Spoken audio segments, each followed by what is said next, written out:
Good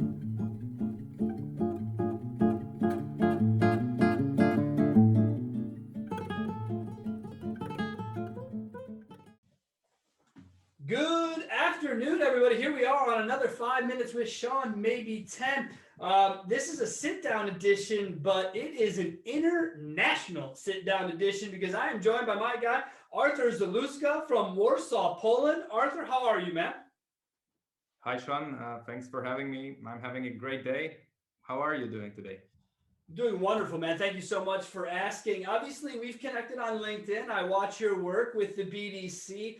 If you could give the audience a little background on who you are, and we'll take it from there. Perfect. So I've been in the automotive industry since 2012. It was my first job dealing with cars, to be honest. I didn't graduate from the automotive university, as all of us say, because most of us just got a chance of getting into the business, and some stayed, some went further. But I definitely stayed. I fell in love with the industry. I fell in love with selling cars in a bit different way because I was never uh, wear, tie wearing suit sitting in front of that guy. I was rather a bit futuristic, maybe testing a new position for Daimler, so Mercedes-Benz. I was a mobile salesperson, so doing it fully remotely at the swimming pool, at the restaurant, and at your own place, fitting the car into your garage. So a bit ahead of time, but it was an amazing experience. It's been close to 10 years right now. Since then, I moved to Porsche dealership to gain a bit more background in terms of luxury cars and maybe something to expand my client portfolio. And then after 2 more years, I decided to get out of car selling and focus on bringing the value into the dealership. So we started our own company that focuses on working closely with progressive dealers across Europe, as for now. But I certainly hope to visit some other markets and to learn a lot from people like you, Sean, because I'm so impressed of your work and everything that you do. And your market is so different to ours that I'm so glad to connect with you, to speak with you, and to ask you. I have a lot of questions for you. And man, by the way, 8 years, congratulations. This Yeah. is a big, Thank you, big, man. big.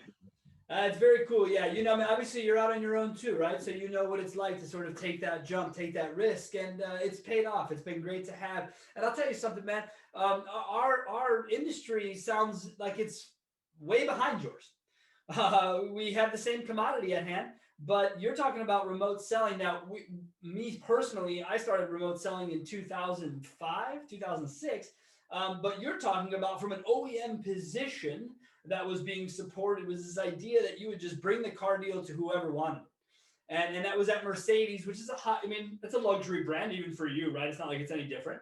So it's high level. It's a great experience. So I love to hear that. I wish that our industry would get there. I think right now we're all too stuck on technology, and you were doing something that had nothing to do really with technology. It had to do with the convenience of the consumer. Is that fair to say, Arthur? It's fair to say, but we need to take into account that it was a couple of years ago, right? So 2012, to get the focus, it was the premiere of the new Mercedes-Benz A-Class. So this was the start of the Mercedes-Benz revolution, so to speak, because I believe previously, and the MB cars were either the luxurious cabrio cars available for the wealthy, but on the senior level, right? So you need to have a bit grayish hair and a golden Rolex on your wrist to fit in this car, right? Yeah. And they did not have any attractive proposition for them and for the Gen Zs, for millennials, or everyone is a millennial right now. But for the younger generations, right? I would not imagine driving an S class being 20, 20, 30 even. And Agreed. they Agreed. changed their products fully, and it was a good start for the project to show that the car is really available. it's affordable if you finance it in a new way.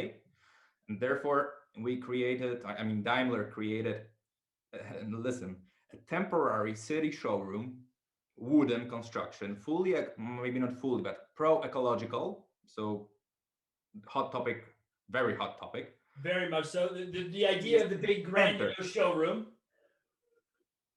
in the city center, inside of the community park. There were a couple of demo cars, there were showroom cars, there were salesperson, greeters, so close to a reception in the showroom, but more people that were showing around the place, telling, hey, this is something new. Why don't you have a test drive? Why don't you give me your name and address and email so we have you in the CRM? And then they were and I were taking it over from the greeter. I started as a greeter, so as a host of this place. But before entering the showroom, before it being constructed, we took a training and we took it to another level. I mean, before I even spoke with a customer, it took me 3 months of training before they let me speak. This is Now, now something to, that is not something you run into typically in the retail side. So now that you're on the vendor side going into stores, do you ever hear a store personnel say that to you that, hey, I'm here my third month, I've yet to take it up or talk to a person? Does that happen?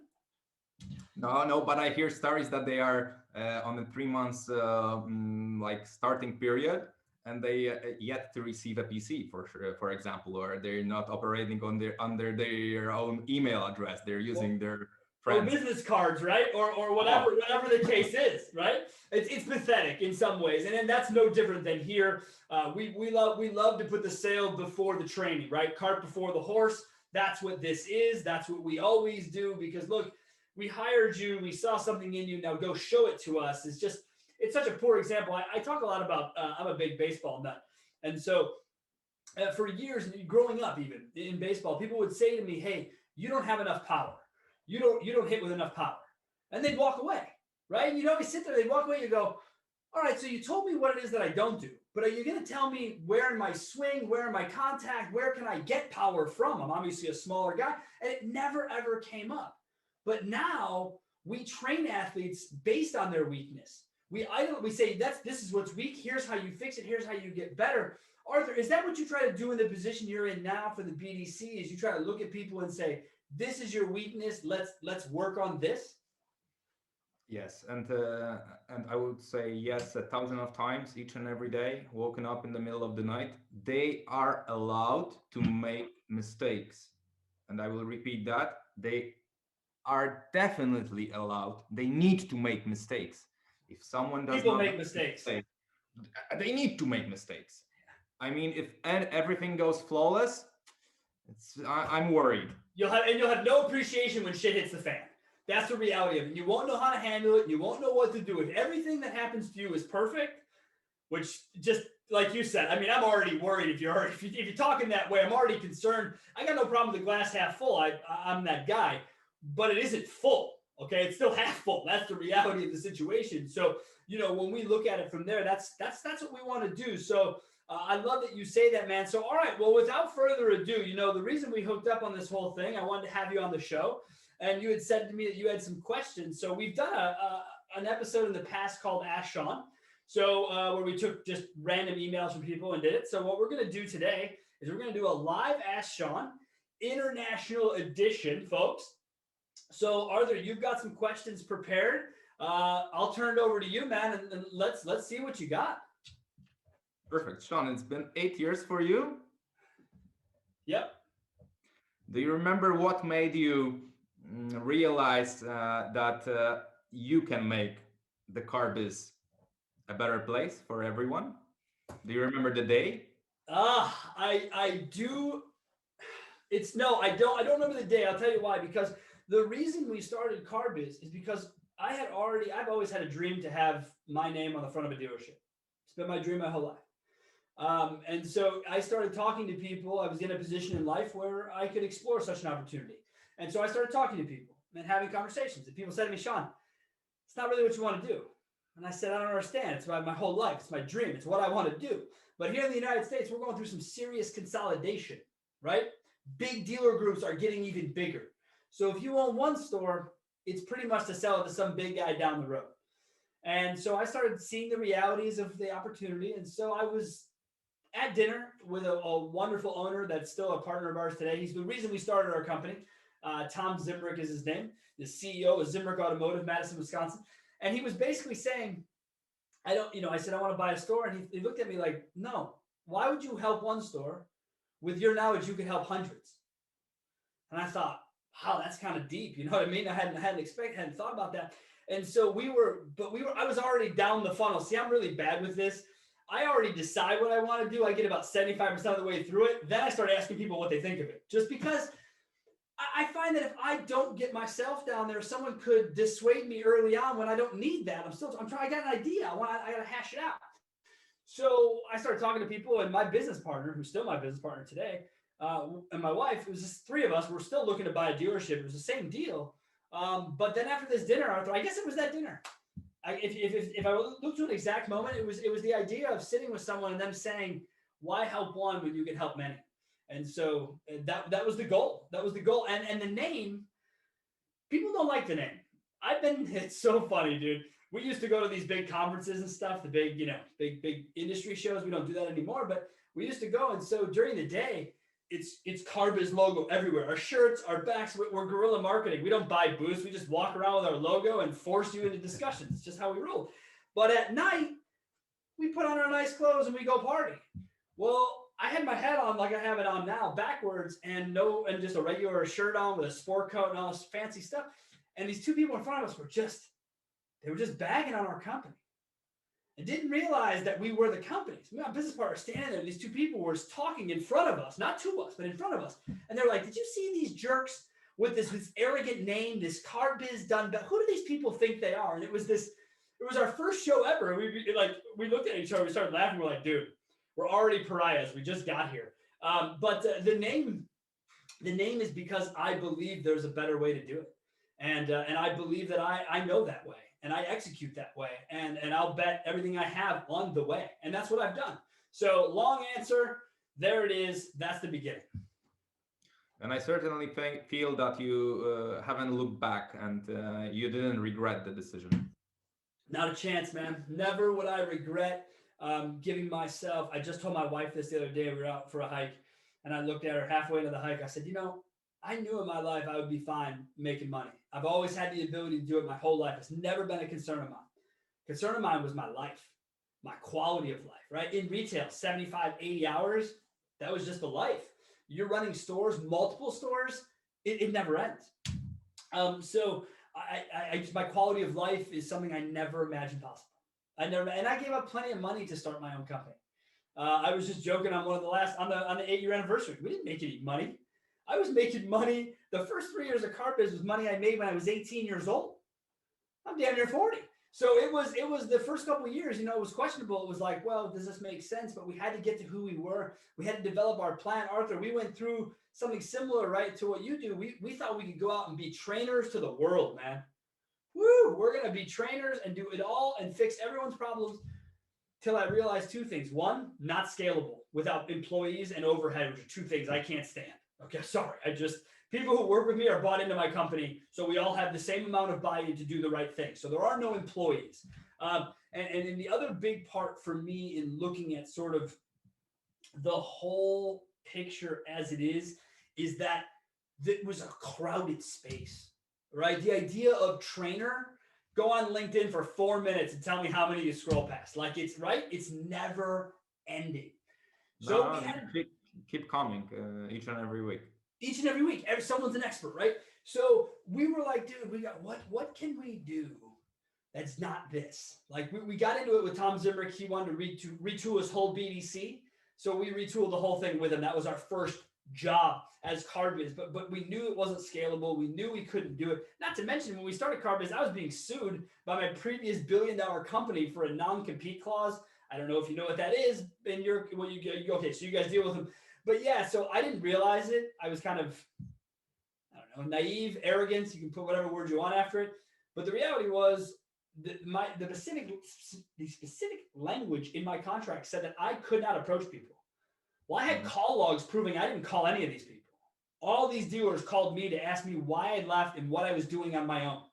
So I thought I was free to work with them. Turns out I was not free to work with them.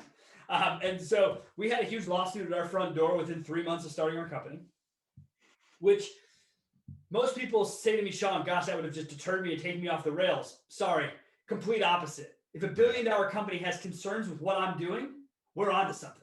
And we're not going to stop until we figure out what it is they think they know about us. So we went after it, and it sparked in us right away.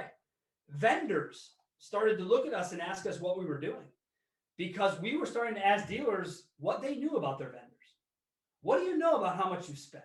What do you know about the data they supply you? And most times when you ask that question here in America, you get, I pay the bills, right? And that's not their fault. These are car guys, Arthur. You know this. They're not marketers. They're car guys. There's a difference between marketing and car guy. I happen to be a data nerd stuck in a car guy's body. So we combine the passions.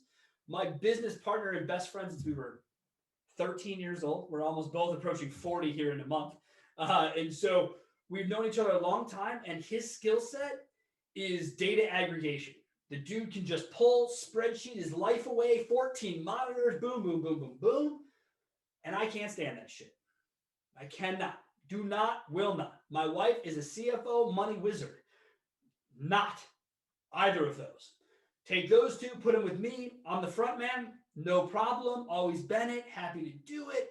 And that's when we were really starting to find our stride, is when we decided to say, hey, here's who we are, here's what we do. And now we created a niche market 7 years ago that I've watched countless companies come through and try to do. But we're a true middleman.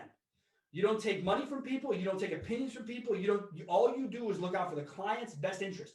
No one else has the interest level. Most people who try to do it are marketing agencies, which nothing makes me laugh harder than a marketing agency who wants to be an unbiased middleman of its own work. It's impossible. You cannot be that close to the work and not have an opinion. So again, long story short, looking back is certainly not on the table. I don't do it in general in life.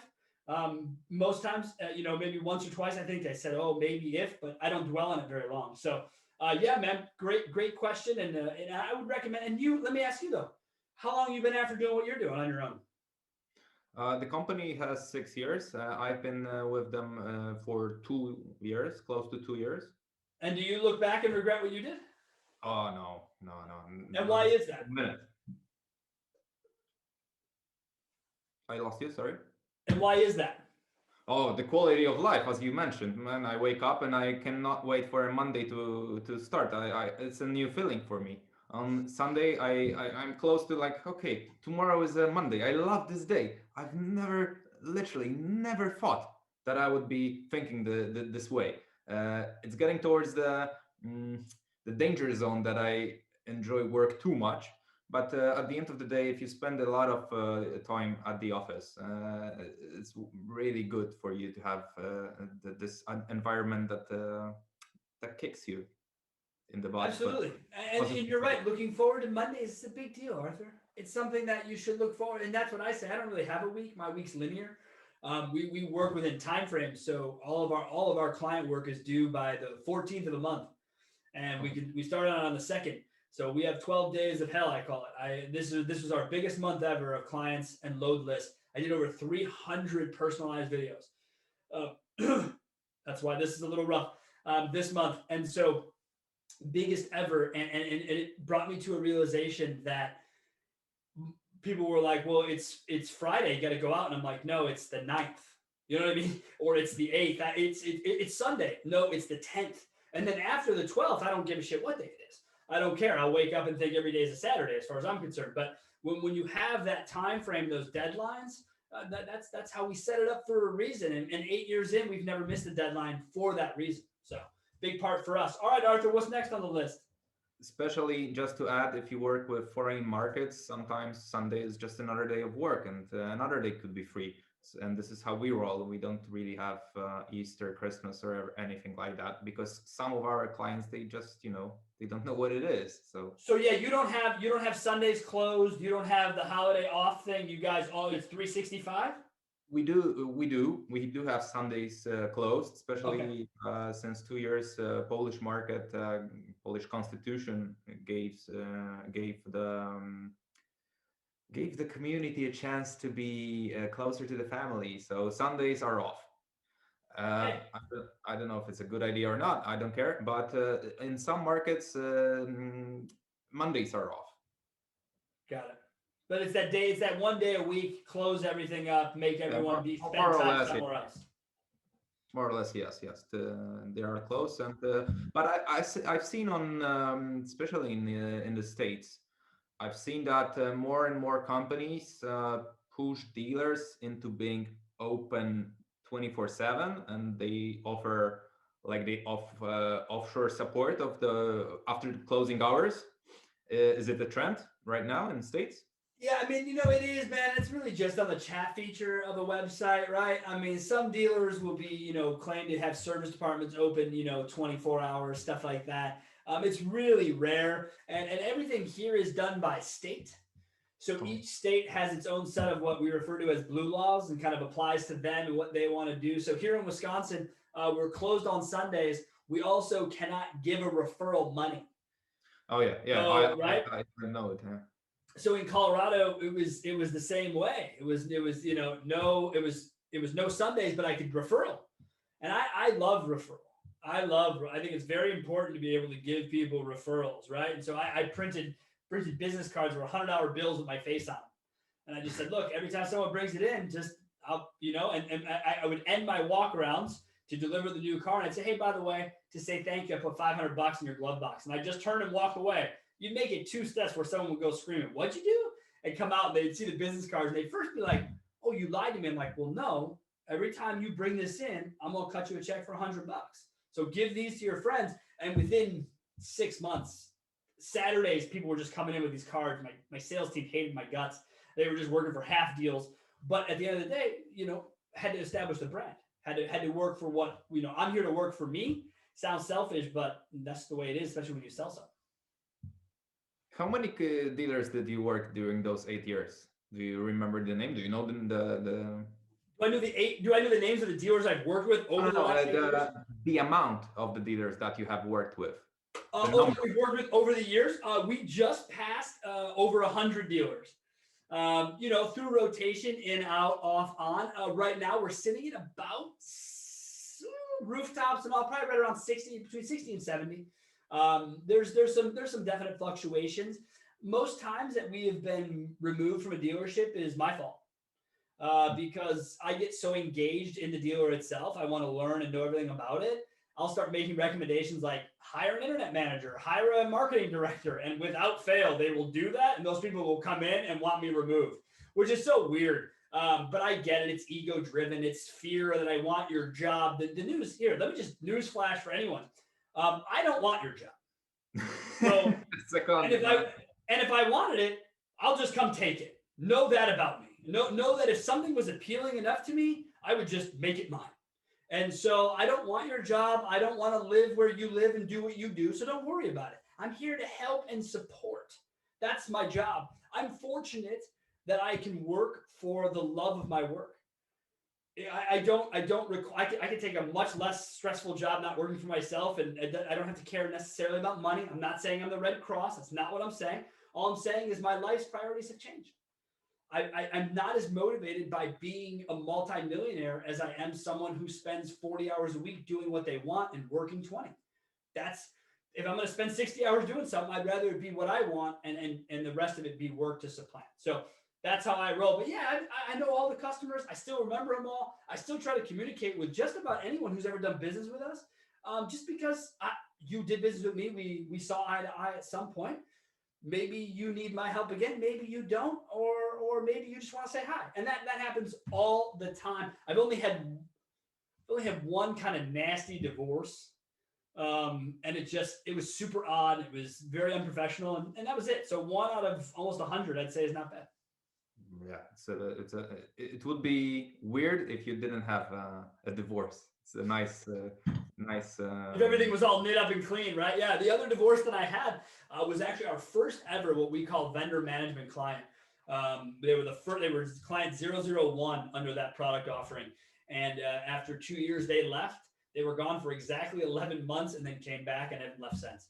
So it's one of those things that we always try to add value. I'm always looking at the exact same things every single month because those are the indicators. And if they change, we need to understand why, how, and what we're going to fix it. Right? Like right now, everyone had a pretty big March, right? Right here in the U.S., huge March. Their April, there's no cars left, Arthur. I don't know if you're following what's going on here in the States, the microchips, Exactly the same situation here. So we're If you all in have the same boat, a right? great March, you won't be able to have a great April because you didn't buy any cars. You got no cars. The prices of cars are at an all-time high right now in the United States. It's never happened. You have people currently paying more for a used 2021 than the guy who bought it new. Now, people, this is how inflation starts. Will you knock it off already? Like, seriously, quit. Just take a break. Wait till the cars get back. Wait till the value is there. Like, the more we drive these costs up, the bigger the bubble gets. We've been through this, right? Especially here in the US. Like, we do this shit every 12 to 15 Every years. 10 to 12 years, it's the same. Cycle. Like, we don't learn anything every time we do this shit. So I've learned, right? I've made my own accommodations that when the shit does hit the fan and business does become weak, I'm not fear panicked that how am I going to make my check, right? I started selling cars, dude, and then 9/11 hit here in the States. Showrooms were gone. There was no one in showrooms for 90 days. I didn't have any money backed up. I was a young kid making tons of cash. I just figured the train would keep coming. So you learn, right? Housing crash in '08. I had a bunch of properties. That sucked. I learned, right? Here we are now. I'm ready. I'm ready for things to go wrong. Hopefully they don't. But I'm not an asshole. I don't want things to go bad. But I'm ready when they do, Arthur. And I suggest anyone young in our business understand how to save and be a pack rat. I am fortunate. I got a wife who does it, okay? Without her, this whole thing doesn't exist. There's nothing about what you see today that would even exist in the world. So I'm thankful that way, but not everyone has that. So just be very specific with your money. I don't if you're in a commission job. I've been in a commission job my whole life, and as you know, Arthur, when you go out on your own, it's still a commission job. There are no salaries. There are no sick days, right? Like I said, benefits, fruit Mondays or something else, casual Fridays every day if you want it to have. But yeah. At the end of the day, I say to my friends and my family that my boss is the department, the tax department, the IRS. This is And my that's what it is CEO for us. right now. For us, our bosses are our clients. Yeah. That's how we view it. We want to be partners. We get that, but if they need something, they'll say it to us, right? And so that's how we look at it. So yeah, man, it's a good time. What else you got for us? This is fun.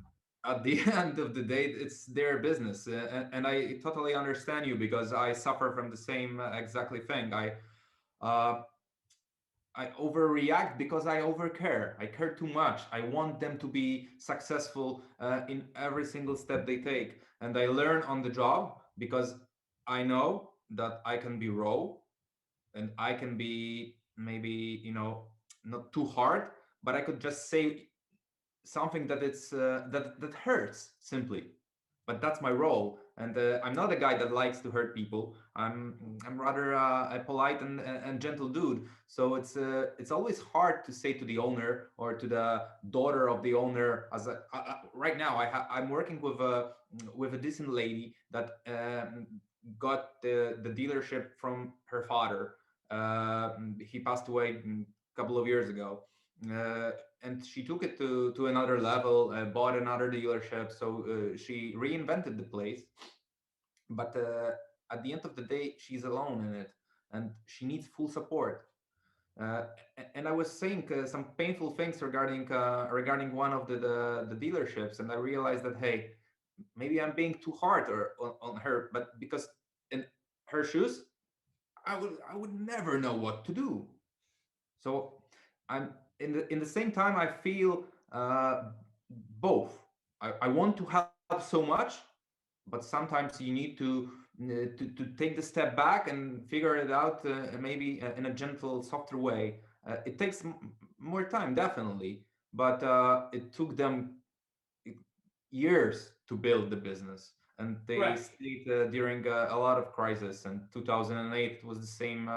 Maybe a couple of months later, it fell into Europe. So they suffer each and every time, and each and every year they got different numbers to reach, and they're always higher, right? I never saw a plan that was below last year's. How about even a flat plan? You ever seen one of those? I never see it, and it's unrealistic, right?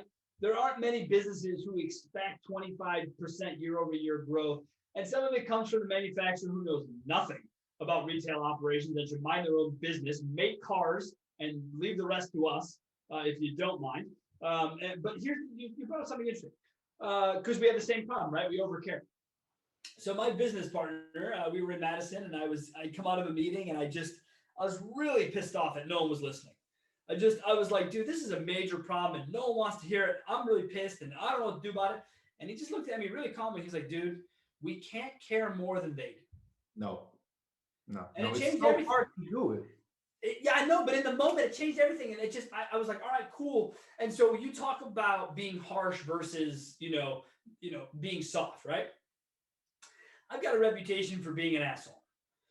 So it's probably earned. It's fine. I don't really care. It's not about that. What it's about for me is that I do have a softer side.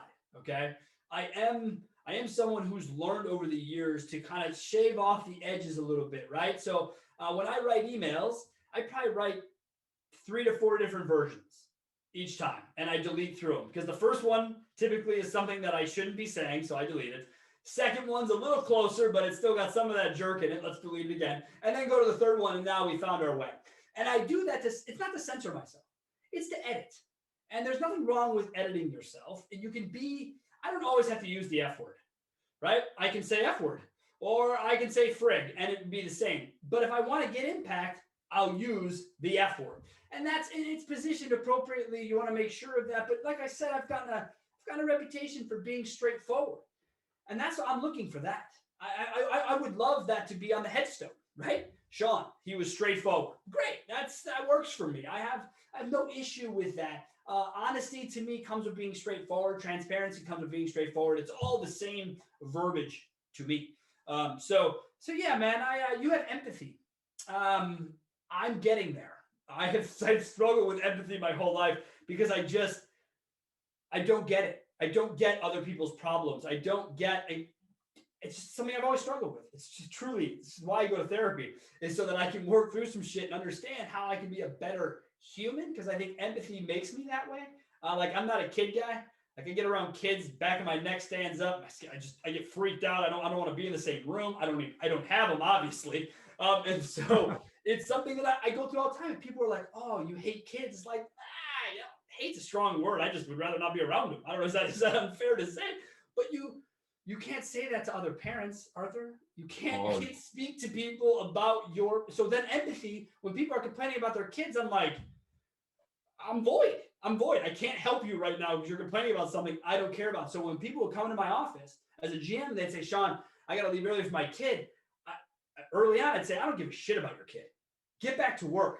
And that was poor behavior. I'll give you that.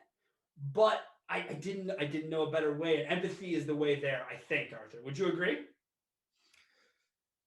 I think you need to have a lot of strengths to communicate with different teams, and empathy is definitely maybe not my forte, but I really love being empathetic, and I really recommend to maybe get a bit friendlier towards it. Get It back. will, Yeah, exactly. it will make you a better person for sure. But you're not a children guy, but you're a dog guy. Yeah, I'm a huge dog guy. I love my dogs. We're on our third one now. Unfortunately, we lost our last two, but I'm a big pet guy. I got my cats jumping in the podcast here. I'm all about other things, just not my. That's my kid, right? The Carbiz logo. This is my baby. This is what I put my world focus into. And it's I've never been a kid guy my whole life, and up until I met my wife, I thought it was weird. I never said it out loud to people. I would always just kind of shy away from events that included children. I'd keep my distance. I wouldn't really say anything. Then my brother went off and had 3 boys like in 5 years. And I was like, yes, like it's over. My parents won't even bother me about this shit. My sister, she'll end up having 20 kids if it were up to her. So I am sweet spot here. And then it became real when I met my wife, and she was sort of under a similar mindset. And it was like, okay, so other people think the way I do. So anyhow, off base, what else you got for us? It's good that you have some kids in your family, because at the end of the day, you need to pass it over someday. Yeah, yeah, that's something we talk about all the time, the legacy and how it goes. And let me tell you something, man. If I got a legacy to pass on, that'd be some badass stuff. It really would be. But for now, the work has to be focused right now, today, right? I struggle with that. My wife's always told me, Sean, save your money for retirement. Who knows if we're gonna make it to retirement? Let's go spend all our money now. There's a medium. There's a happy distance there that I have finally found in my life. And I couldn't be happier. There's a saying about a Ford guy that was working for 40 or 50 years in the Detroit production of Ford, and the last day he took his pension and a brand new watch from his owner. He crossed the street and got hit by the car, right? So you never know.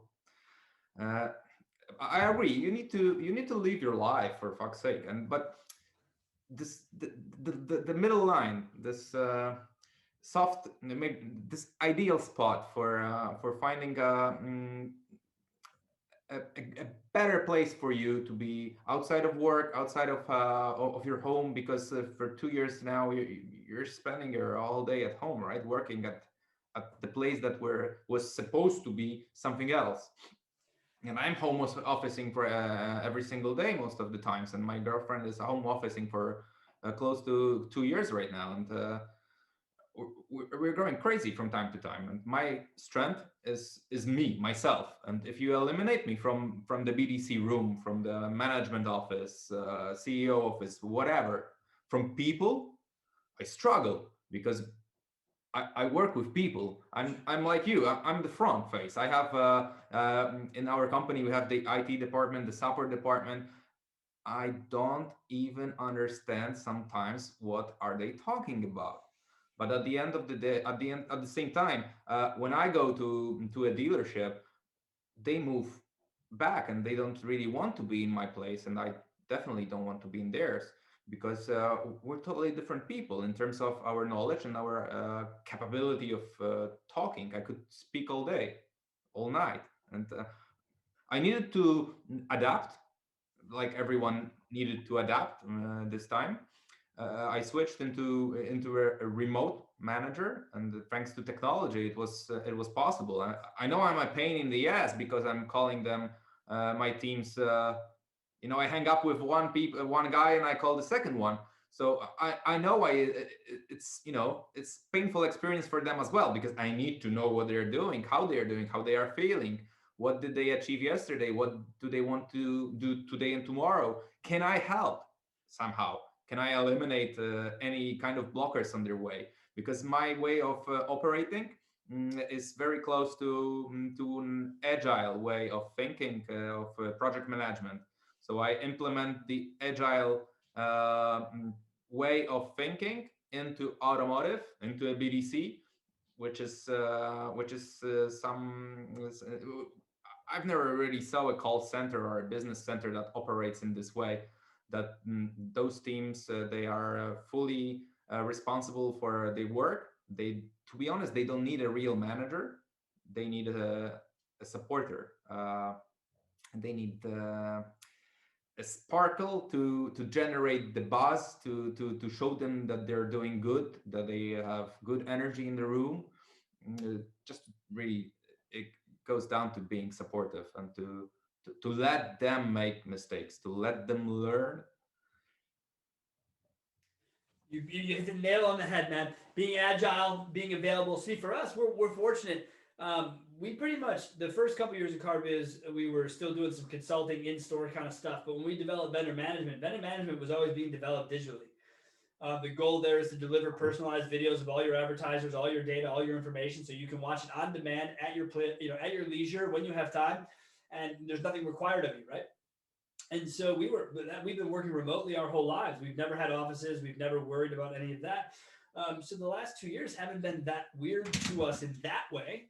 But my wife and I, we live together, work together, hike together, shop together. I mean, we do everything together. And yes, I'm sure she could tell you she'd rather maybe not do that all the time because I could be a bit much.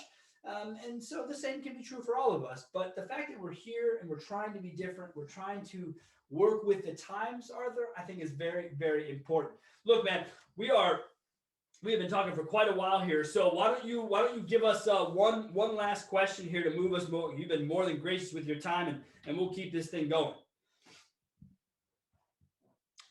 One question. Do you know what do you think? What is the next big thing in automotive? Because I think the previous one was definitely, for me, it was Tesla.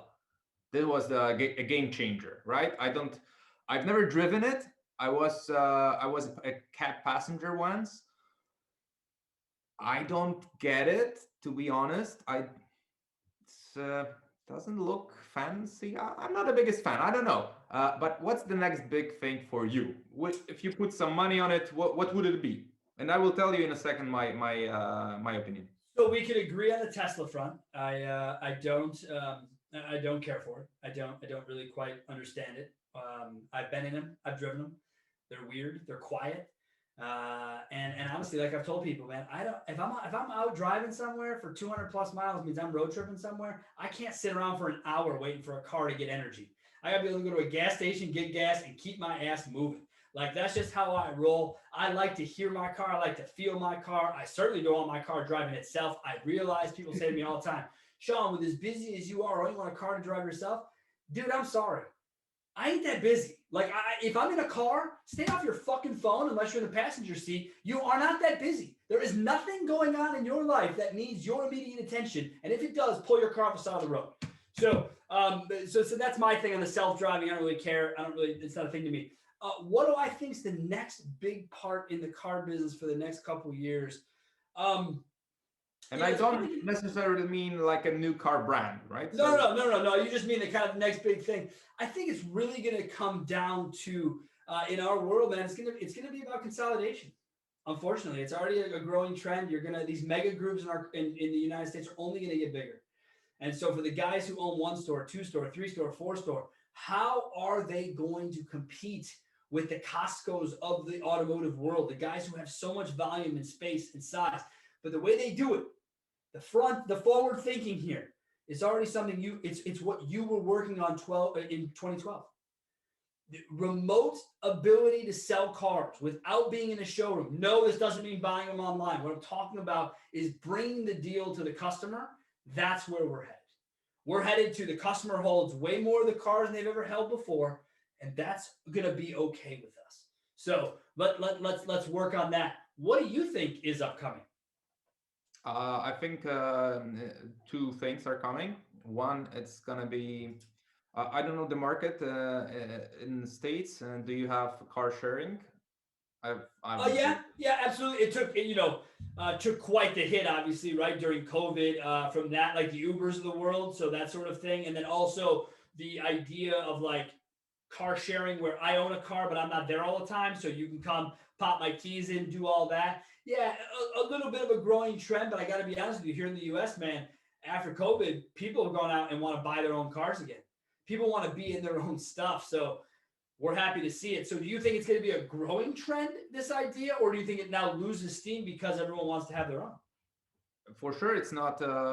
If you count it right, I've never seen. I've saw one business that it's beneficial for the owner, because the cars are here rotten after a couple of weeks, to be honest, by the usage of our society. Yeah, especially the OEMs who try to do the car sharing where you pay like $1,000 a month and you can rotate through 3 cars, dude. What in the stupid ass idea? Here's what I don't understand. Why aren't we just having every car on a 2-year lease? Why do we even let people buy cars for 6-7 years? What does that do for us? Car for that long. right? What does that do for them and us? It's a lose lose. So why don't we just get the dynamite 2-year leases for everybody, You know, right? for me, the benchmark is a German market, right? And they moved into, how do you finance cars in US? Do you do it privately or company cars? So you do it private, you do it through banks, right? So like, and sometimes through the OEM. So if you're leasing, you typically lease through the OEM sponsored bank or the OEM bank. Like I have a Mercedes, so I lease through Mercedes-Benz USA, right? All right. Mhm. At least in Infinity USA. Like Okay. So, that's how you exchange payroll. Otherwise, if you can do business leases. There are people who will buy leases, and then you can lease from them. It's typically more in construction business areas than that mhm. on the bigger lease side. But retail is lease or finance, and then Okay, but obviously cash. private rents or company cars? Ask again. Private or for company? Oh, you Or do mean you, like so? If I work in a dealership, like as far as driving a car, like a company car, is that what you mean? no. If you're a Sean Welsh, you're an owner of a car biz done better. You go to the dealership and you want to buy a car. You buy as a Sean or you buy as a car biz. Ah, first time ever, we bought it as carpets. We leased it. You can buy them too that way, but I leased it in the business name. For us, there's great tax implications to doing so. Okay. Yep. But so basically, the idea on the German market is to do it for everyone. You don't have to have a company to lease a car. Okay. They literally dumped the cash sales years ago, and it's like one or two sales that are fully cash up front, right? Fully cash. So you're talking about 2% of your deals out of 100 That's will it. be cash. That's it. They don't use cash anymore, to be honest, in the car Wow. business. Okay. Because So no cash.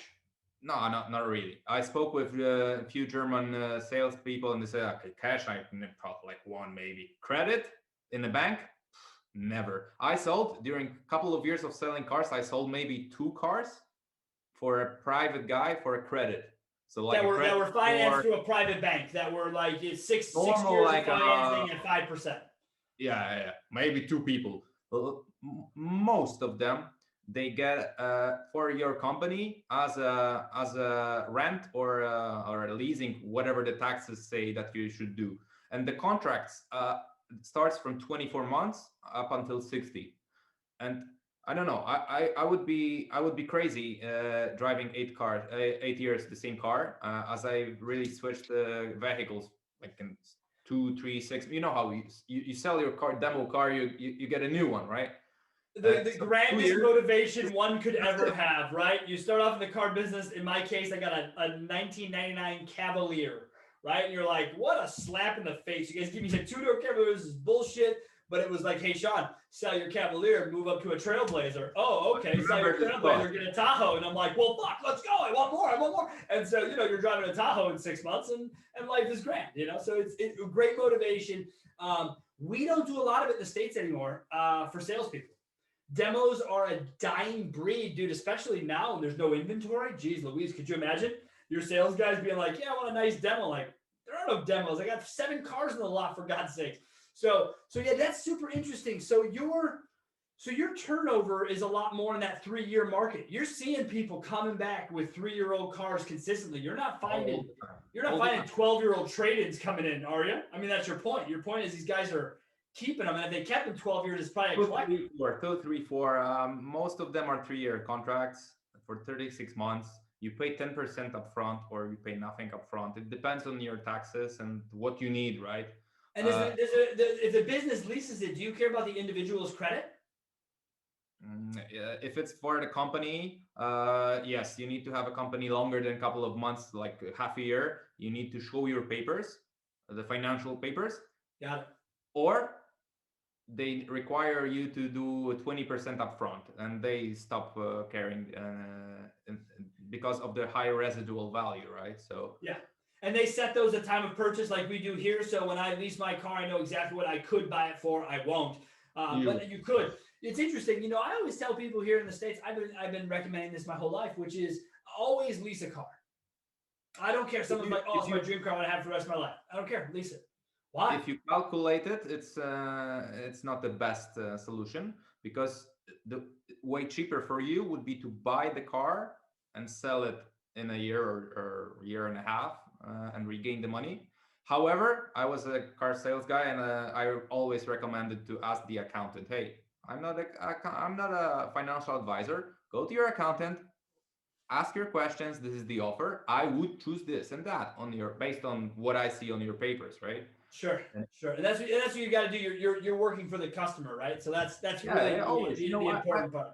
I always told my customers that, hey, if you are not 120% sure that this is the car you want, please don't buy it. Because in a year or two, I don't want to see you across town saying that, oh, this is the guy that told me to buy this car and I'm not really satisfied. I wasn't the best salesman available, right? Because for me, it was more important that the customer bought what they wanted rather than I pushed them into the purchase. So, you know, I'm the same way, dude. I got called Larry Low Gross pretty much my whole life, and I really don't care because it wasn't about gross for me. It was about getting more people through the door with that wanted to see me and build my brand.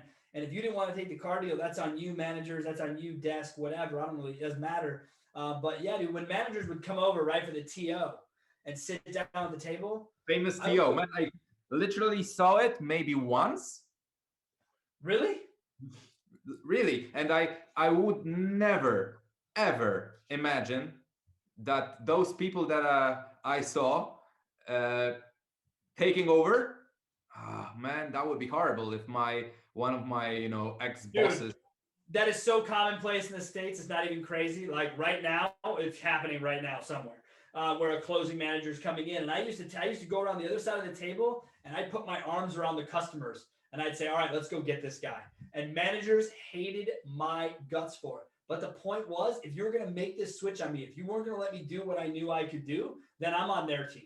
And so now the three of us are going to take you down as a manager, and I'm either going to make you do the deal or you're going to walk away and be pissed at me. Either way, I gotta be in it for customers. It's a weird place, man, when you're a customer advocate in a business like this, but I've been this way my whole life.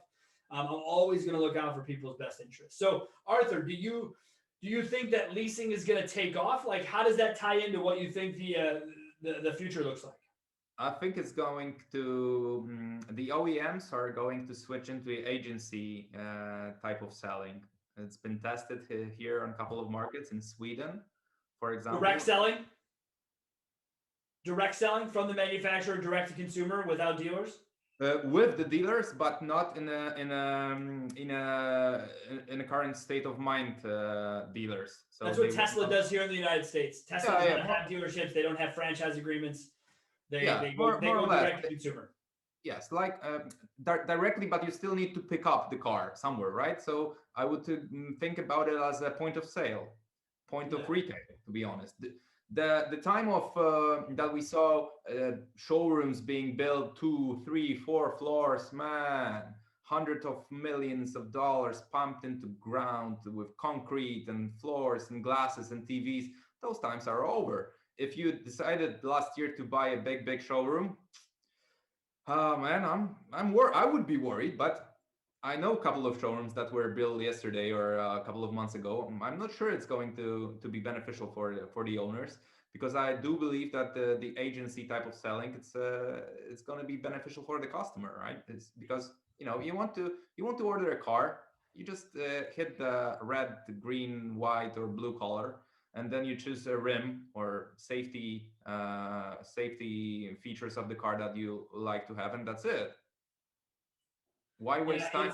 it's pretty crazy to think about OEMs going direct in the United States only because there's just the franchise agreements that exist are so deep and so long and so historical. But the more that the Rivias and the Teslas come in and they break that up and they sort of fracture that, there's probably opportunities there for sure.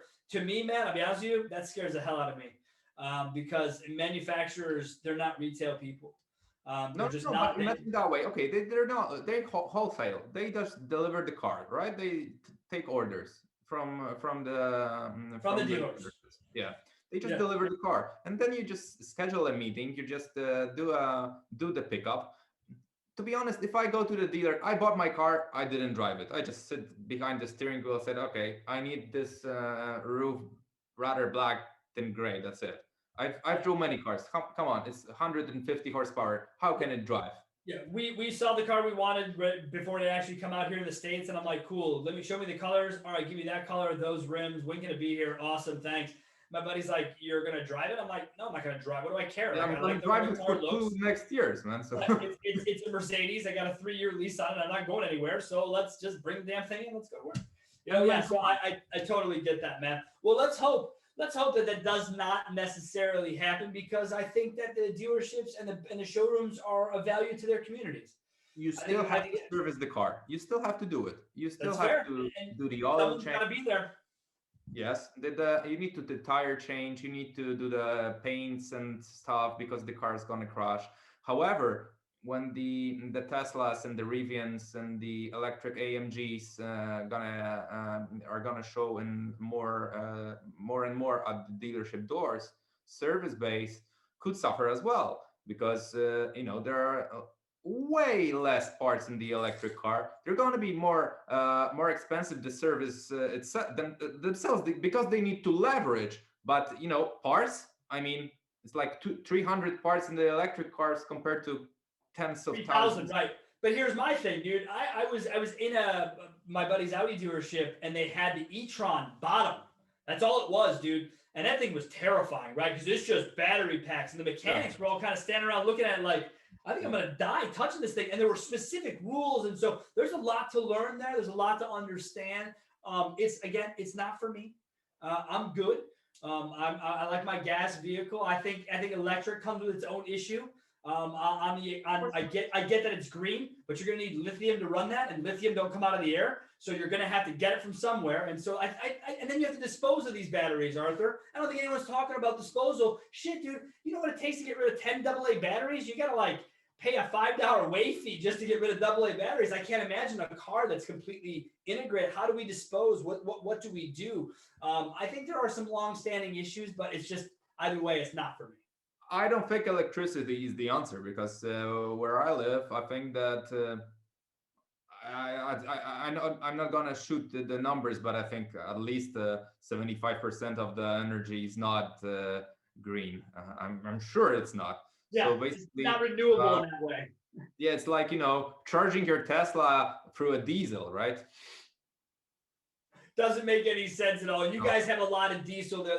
And you've always had cleaner diesel than you have anything else, and you have a great emissions and standards that help with the majority of that. Your diesel standards are something that all of us look at as high level, right? And if we could all do something similar. Arthur, man, this has been a lot of fun, man. We quickly got to 1 hour almost of chatting. This was great, man. Any last words for our audience before we part ways on this international 5 minutes with Sean? Stay close to your values, people, because situation change, the environment changes, but what remains is your values and your life purpose, and it can change as well. But if you stay close to the core values of who you are and who you want to be, the results will follow. It just it's everyone talks about being honest, being yourself, being valuable to the community, to everyone. It's like you should be, because it's a good practice to do. If you need to have it written down, I'm sorry, man, I will not write down those things to, like, don't kill people. It's, oh, come on, I don't want to go into religion and beliefs, but man, if you need to have it like scripted into the stone that you don't necessarily need to kill people, man, I'm sorry for you. I don't. I just know it, right? So be yourself, be close to your people that you love, and the results will follow. Just open yourself up to people, and that's it. And for every single dealership, OEM manager, wherever you are, just close your PC from time to time. Get into the floor, just be there, man. From time to time, be with your people. Yeah, I love the TOs because that means they're not in front of their desk, right? I've literally never seen that here, thankfully, because I'm not sure those people could close the deal, and I don't want them to close my deals. Never want it, and yeah, stay away from those people. If That you if you stick your nose into spreadsheets all the time, I don't expect I don't expect you to be a people guy, but yeah. I mean, Maybe that's pretty computer true. stuff. Look, my business partner's a spreadsheet guy. He's not a people guy. And I'm a people guy. I'm not a spreadsheet guy. What great advice, folks. Stay close to your values.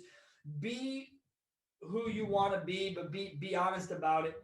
And yeah, you shouldn't need Unless you want to be a serial killer, please do not stick to your values. I correct myself on this, that. this guy's got he's got it right there, folks. If you're thinking negative, stay away from it. Stay positive. Look forward. Artur, man, thank you so much for joining us today. We really appreciate it, folks. As always, you can find me all over LinkedIn. Arthur's all over LinkedIn as well. We've got what do we got coming at you next week? Ooh, we got some more sit downs. We're gonna close this month out. I think next week is going to be fun. So make sure you tune in. Don't miss it. Thanks a lot, everyone. Have a great week.